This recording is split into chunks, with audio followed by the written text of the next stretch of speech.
क्या आपको पता है कि भारत में किस तरह के अपराध सबसे ज्यादा हो रहे हैं और कौन सा वह राज्य है जहां अपराधों की संख्या सबसे ज्यादा है और किस तरह के अपराध सबसे ज्यादा हो रहे हैं? तो अपराधों की गिनती और आंकड़ों को मापने के लिए भारत में एक संस्था है एनसीआरबी, जिसका फुल फॉर्म होता है नेशनल क्राइम रिपोर्ट ब्यूरो।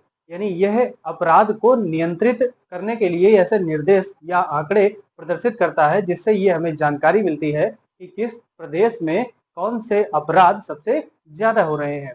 तो इसकी स्थापना हुई थी सन 1986 में और यह गृह मंत्रालय के अधीन काम करता है। और इसके अलावा टंडन समिति ने 1986 से पहले इसकी सिफारिश की थी, जिसके आधार पर एनसीआरबी का गठन किया गया और यह गृह मंत्रालय के तहत काम करता है। और इसमें एक कंप्यूटर का नेटवर्किंग सिस्टम होता है, जिसके द्वारा हम अपराधों की मॉनिटरिंग करते हैं, जिसमें अपराधों के बारे में जो जीपीएस लोकेशन है, नंबर ट्रैकिंग है, कॉल डिटेल्स है, ये सारी चीजें आती हैं। उसका नाम है सीसीटीएनएस, यानी कि crime and criminal tracking network and system. ये ऐसा तकनीकी सिस्टम है जिसके द्वारा हम अपराधों की डिजिटल तरीके से माप कर सकते हैं। तो सीसीटीएनएस के थ्रू नियंत्रण इस पे पूरा किया जाता है। और यह किस तरह के अपराध देखता है? भारत में अपराध देखता है और आत्महत्या यानी सुसाइडल केस और आकस्मिक मृत्यु यानी एक्सीडेंटल केस,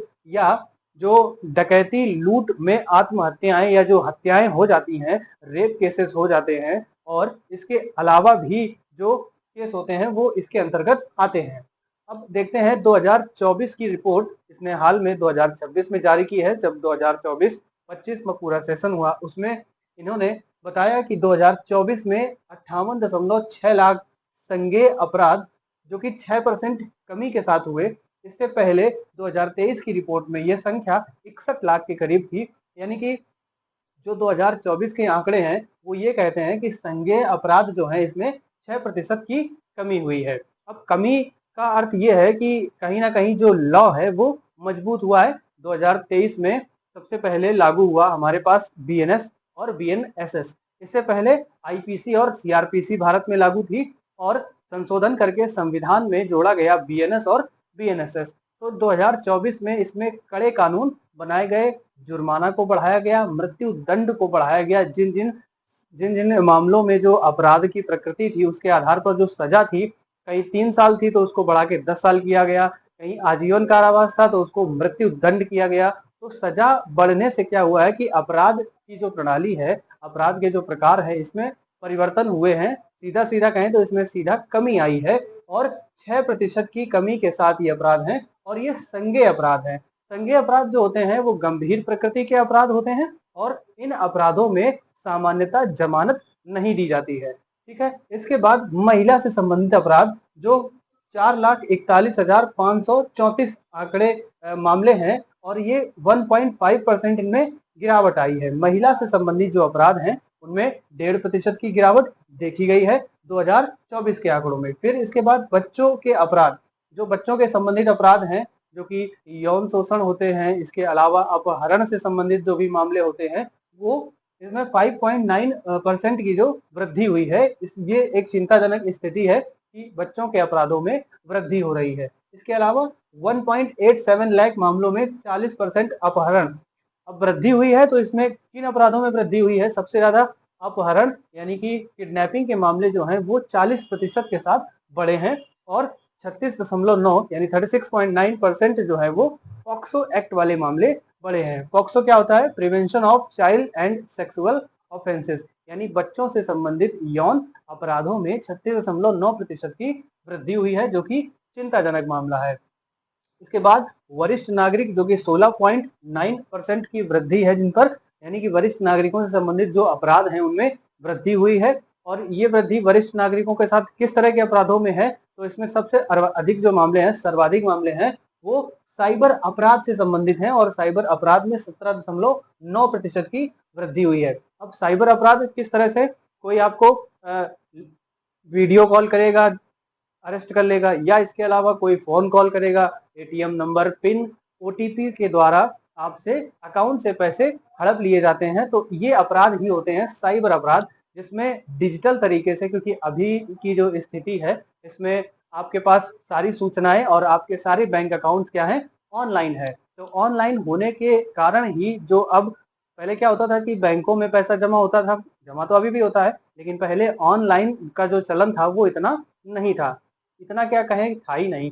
अब ऑनलाइन का चलन ज्यादा हो गया है, तो डिजिटल तरीके से आपके फोन में फोन पे, गूगल पे या जो भी आप चलाते हैं वहां पैसा आपका सेव होता है। तो यहाँ से ओटीपी के द्वारा पैसा आपसे लूट या ठगी कर दी जाती है, जो कि साइबर अपराध की श्रेणी में आता है और वरिष्ठ नागरिकों के साथ ये ज्यादा होता है। तो साइबर अपराध के मामले में अब वरिष्ठ नागरिकों के साथ ही क्यों ज्यादा होता है, क्योंकि वरिष्ठ नागरिक यानी कि 50 साल 60 साल से ज्यादा के जो व्यक्ति हैं वो उस समय के हैं, वो इतनी मोबाइल में या डिजिटल दुनिया में जानकारी नहीं रखते हैं, तो इसलिए अपराध के जो मामले हैं वहां पर प्रतिशतता बढ़ जाती है और जो युवा वर्ग है वहां अपराध की स्थिति कम देखने को मिलती है। ये तो साइबर अपराध में 17.9% की वृद्धि। इसके बाद जो हत्या है, हत्या से संबंधित मामलों में 2.4% की कमी देखी गई है। अब हत्या कैसे हो पाएगी, इसमें साइबर अपराध है तो इसमें हत्या का तो डायरेक्ट मामला तो आएगा नहीं, लेकिन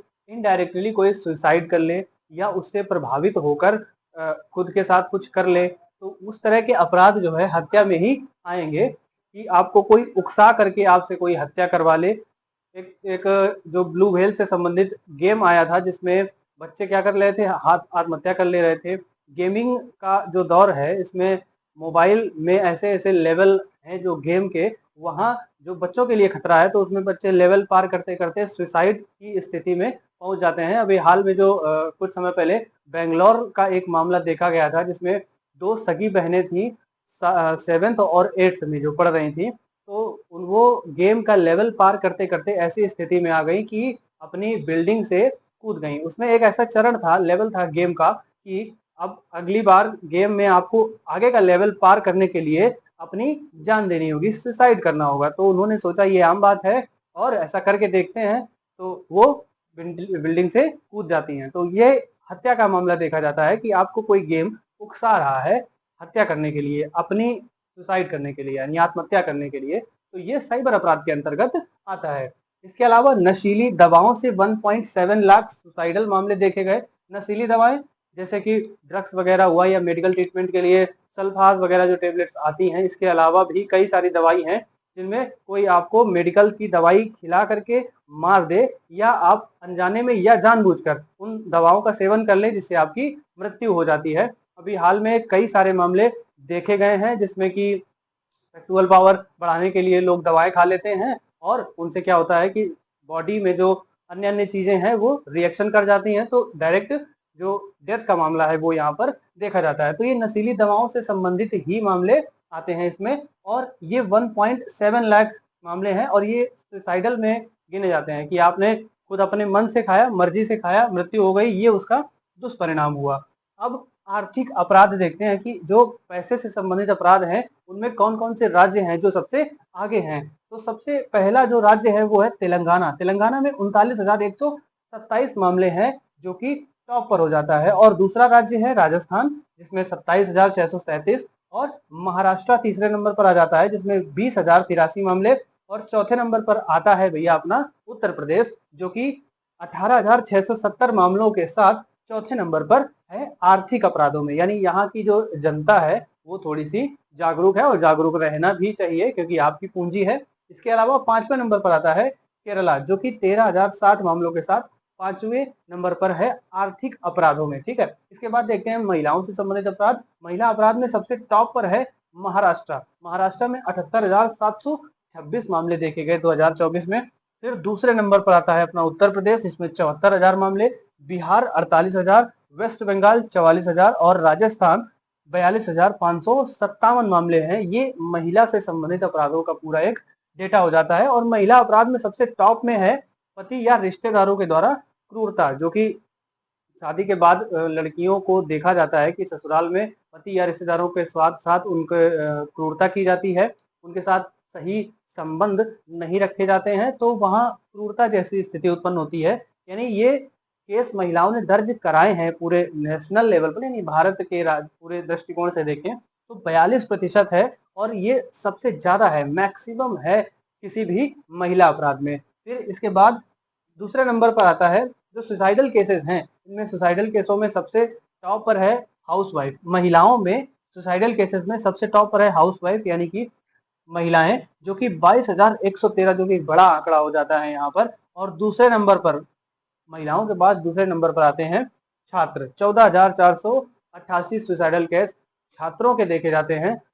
अब छात्र जो है वो किस तरह से सुसाइड कर लेते हैं? किसी परीक्षा को पास ना कर पाने का डर, या फेल हो जाने का डर, घर में क्या मुंह दिखाएंगे इस बात का डर। और अभी तो जो एसआई का पेपर हुआ था उसमें पास ना होने के डर से प्रयागराज के एक लड़के ने फांसी लगा ली। और लेटेस्ट में क्या मामला था, नीट के पेपर अभी जो लीक हुआ है, यहाँ नीट के पेपर लीक में लगभग 15 से 20 छात्रों ने सुसाइड कर लिया।